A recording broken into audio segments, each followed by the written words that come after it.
Welcome to another Anatomy whiteboard walkthrough where I provide an introduction to abdominal arteries. This video is designed to prime you for learning arteries of the abdomen by reviewing the origins of the abdominal arteries and setting you up to learn their branches. If you don't feel like you need a review and just want to jump into the specifics, check out the celiac trunk video linked on the screen.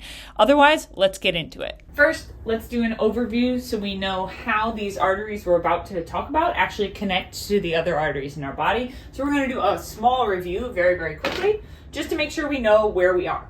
So everything artery-wise we're going to say originates from the heart, and the heart is found in the thorax. So here's our heart. And what I want to focus on to remind us where we're at, what we're dealing with, is this aorta right here. So our aortic arch comes off the heart and it's going to go off three main vessels that go to our head and neck and our upper limbs. So three main branches off of our aortic arch in our thorax. The right brachiocephalic artery, RBC, right brachiocephalic artery, direct branch off of the arch of the aorta. Next branch, going from right to left, is going to be the left common carotid artery, and then the left subclavian artery. The difference between the two sides is we have a right brachiocephalic trunk. Remember, a trunk is going to branch again.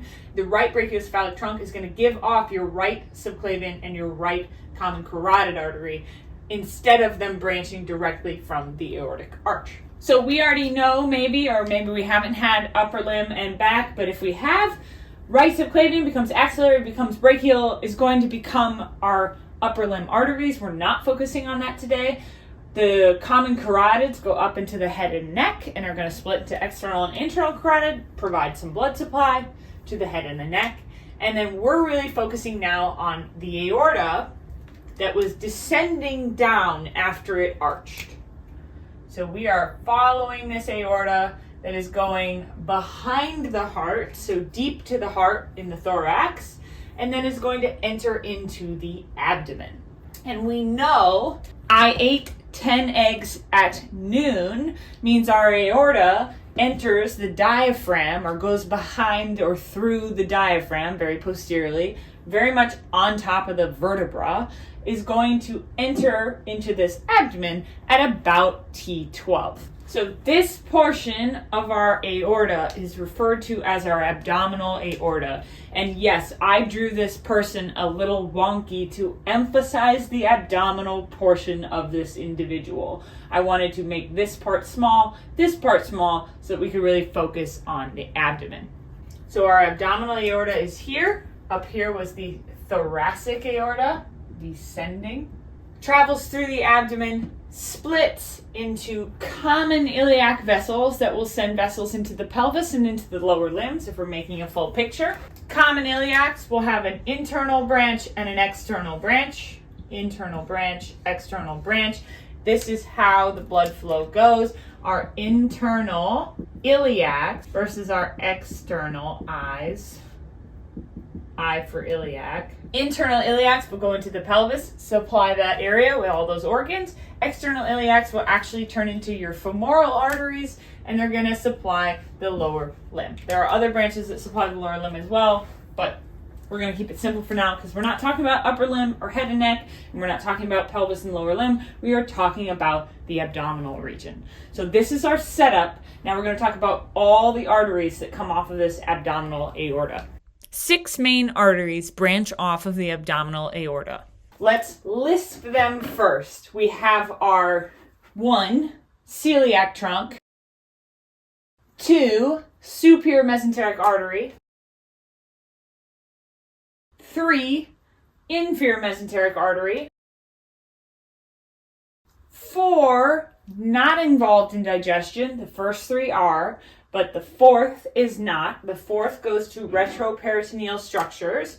So our 4th branches are going to be the renal arteries that are going to provide blood supply to mainly the kidneys, as well as some blood supply to the adrenal glands on top of those kidneys. And then the 5th one that is here, but not always talked about in this unit, just to give you a full picture, is your gonadal artery. Comes directly from your abdominal aorta and goes down to your gonads. Now that's going to depend on the sex of the individual, whether they have ovaries or testes, those arteries will go to different places, but they're called gonadal because both ovaries and testes are both gonads. So gonadal arteries, regardless of the sex, are going to go from the abdominal aorta down towards the pelvis on both sides. Now, I'm not going to draw to where they go because it's going to depend. Now, if we're going to be really, really detailed, we're also going to include, just like we had our gonadal arteries, we also have two arteries that come directly from the aorta just above the celiac trunk. And they don't get talked about that often, but I'm going to include them because just in case. So we have inferior phrenic arteries. And notice I am connecting them and having them run across the diaphragm. I will make the diaphragm a little bit thicker. So these inferior phrenic arteries, remember the phrenic nerve innervates the diaphragm. That's how I remember that the inferior, they're below it, phrenic arteries supply the bottom of the diaphragm. They're also going to give off some vessels to the adrenal glands. That is our setup. We have, let's recap, 6 total. 3 of them are called paired arteries, and we'll talk about those 3 first. So we have 3 paired arteries, meaning they go off parallel, 2 sides, bilateral. We have the inferior phrenic arteries supplying the diaphragm inferiorly. We have the gonadal arteries supplying the gonads, and then we have the renal arteries supplying the kidneys. Those are all paired arteries because they exist on 2 sides. Unpaired arteries, this is sometimes how these abdominal vessels are classified, are actually the celiac trunk, the superior mesenteric artery, and the inferior mesenteric artery because they're not bilateral.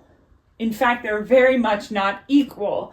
The celiac trunk supplies what we call the foregut organs. That's going to be your liver, gallbladder, your stomach, your spleen, your duodenum, and your pancreas. Those are all your foregut organs. They are all supplied by the celiac trunk.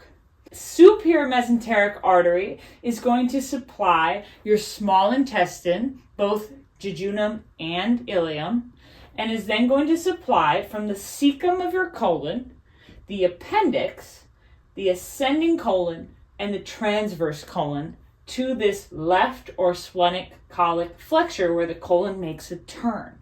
So superior mesenteric artery is going to supply what we call your midgut, which is all those organs I just listed, to the left colic flexure. You can probably guess the inferior mesenteric artery is then going to supply the rest, the descending colon, the sigmoid colon, and the superior aspect of your rectum. So that's our setup. Now we're going to get into the details of each one of these unpaired arteries. Thanks for watching. Don't forget to like, share, and subscribe to the channel, and I'll see you in the next video where we review organs supplied by the celiac trunk or jump right into the specific branches. Toodles!